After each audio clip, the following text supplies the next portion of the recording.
हिंदोल निर्वाचन मंडली रे निर्दिष्ट संप्रदाय गोष्ठी को दलीय टिकेट देवाई दाबी जोर धरला।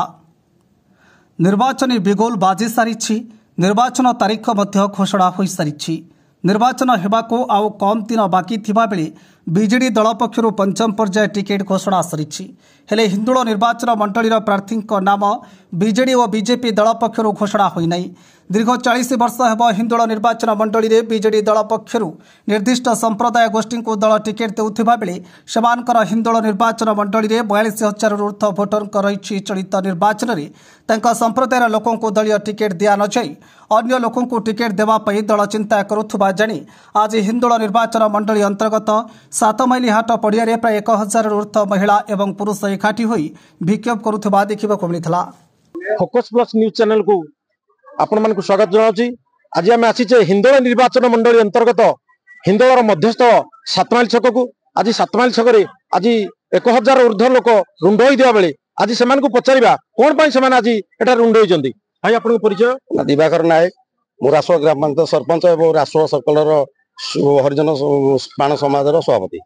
कोन पई आज एठे एते लोक रुंड होइजंदी। आज आमे उड़ापड़ा ब्लॉक एवं हिंदोल ब्लॉक रो सबो हरिजन पाण संप्रदायर सबो सभापति एवं सेक्रेटरी सभ्यवृंद जिते सब आज आम 7 माइल रुंड हो। आपनकर दाबी कोन एठी। हमर दाबी 2024 मसीह टिकेट जो आम दाबी करूँ जे आम आज की दीर्घ 72 मसीह 40 वर्ष पर्यंत है आम पाण कैंडिडेट टिकेट पाई जीति आसुंदी।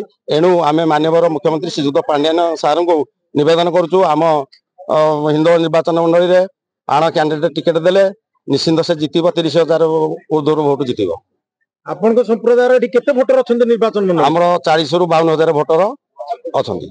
आउ जणा भाई को पचारिबा आपन परिचय। मो ना पीतवास नायक मु ढेंकानाल जिला पाण समाजर सभापति एवं दीर्घ आज की 15 वर्ष 18 वर्ष है बीजेडी संस्था रे अच्छी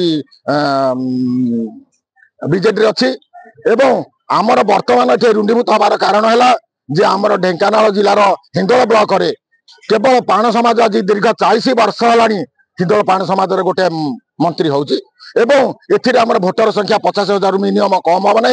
तेणु जदि अन्यत्र कई लोक ये आसी हुए ताल आम बाध्य होगी विरोध करूँ।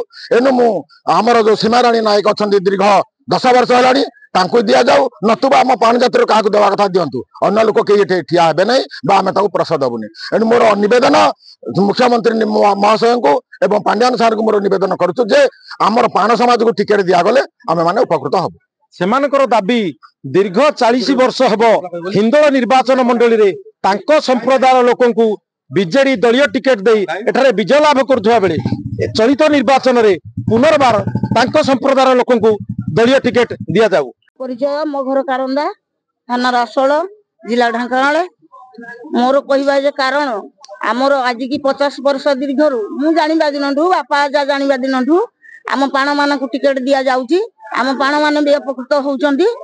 तापरे अन्य गाँ लोक सी महेश साहू किए आम एरिया पशिवा लगी किए महेश साहू घर होउची कोठे चालचरे से आग पूर्वत एमएल थिले।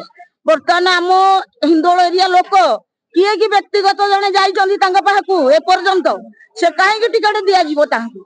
आम हिंदोल व्यक्ति आम भाई बंधु आमर कुटुंब आमर हरिजन बहुत अछंती। जनरल टू आम एससी एसटी बहुत अछंती। वर्तमान टिकेट पाइबा ना योग्य आम पाण माने हम पाइबे अन्य कई जो व्यक्तिगत पाई परिबे नहीं।